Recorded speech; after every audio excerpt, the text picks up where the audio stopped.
এই বাচ্চাটি অন্যান্য বাচ্চাদের মতো সম্পূর্ণ সুস্থ স্বাভাবিক ছিল, কিন্তু হঠাৎ করেই একদিন লক্ষ্য করি বাচ্চাটি ঠিকঠাকভাবে হাঁটতে পারছে না এবং হাঁটলেও পড়ে যাচ্ছে, দাঁড়াতে পারছে না ঠিকঠাক। তো এরকম দেখেই আমি ফেসবুকে এই বাচ্চাটির পোস্ট করেছিলাম যে বাচ্চাটির সঠিক ট্রিটমেন্ট কেউ যদি জেনে থাকেন বলবেন, এবং বেশ কিছু সংস্থার সাথেও যোগাযোগ করেছিলাম। তো তাদের কথা মতো ট্রিটমেন্টটা শুরু করি, কিন্তু ব্যাপারটা অত সহজ ছিল না যতটা মুখে সহজে বলে ফেলছি, কারণ ট্রিটমেন্টটা ছিল লং টাইম ট্রিটমেন্ট।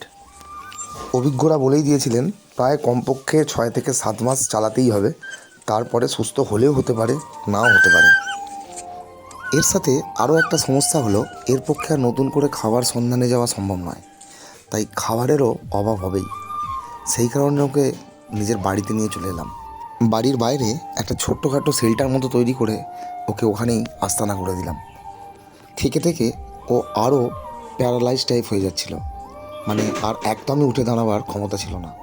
খাওয়া দাওয়াটাও শুয়ে শুয়েই করছিল। ওর কষ্টটা সামনে থেকে না দেখলে বিশ্বাসই করতে পারবেন না।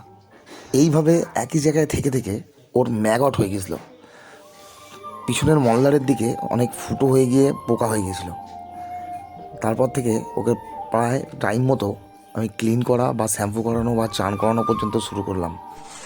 এমনকি এখন পটি হিসি যা করে সবই তো শুয়ে শুয়েই করে, আমাকে নিজেকেই রেগুলার ক্লিন করতে হয়, এবং যতবার করে ততবারই ওকে ক্লিন করাবার চেষ্টা করি।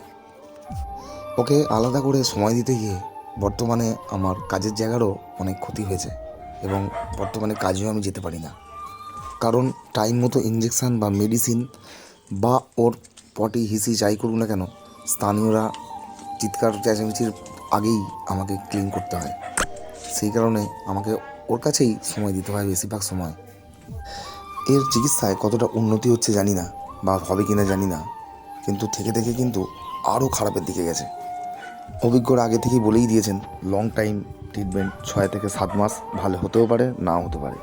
কিন্তু এর পরিস্থিতি দেখে আমার এটাই বারবার মনে হয়, ভগবান বলে কি সত্যি কিছু আছে?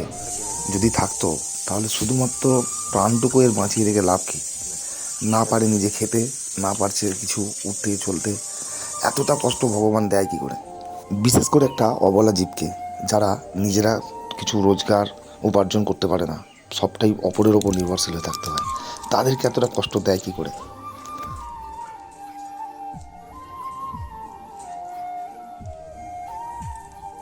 যাই হোক, সম্পূর্ণ ভিডিওটা যারা দেখছেন তারা দেখতে পাবেন কত রকমের মেডিসিনের লাগছে, এবং সব কটি মেডিসিনের ছবি আমি এই ভিডিওর মধ্যে রেখেছি, একটু দেখবেন পারলে।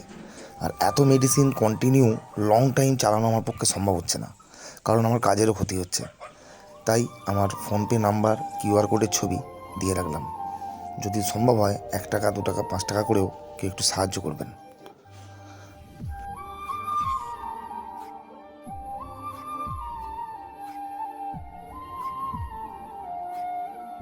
যারা বা যাদের পক্ষে সম্ভব সাহায্য করা, তাদেরকে অগ্রিম ধন্যবাদ। আর যাদের পক্ষে এই অর্থ দিয়ে সাহায্য করা সম্ভব নয়, তারা অন্তত প্লিজ ভিডিওটি একটু শেয়ার করে দিয়ে সাহায্য করবেন, তাদেরকেও অনেক ধন্যবাদ।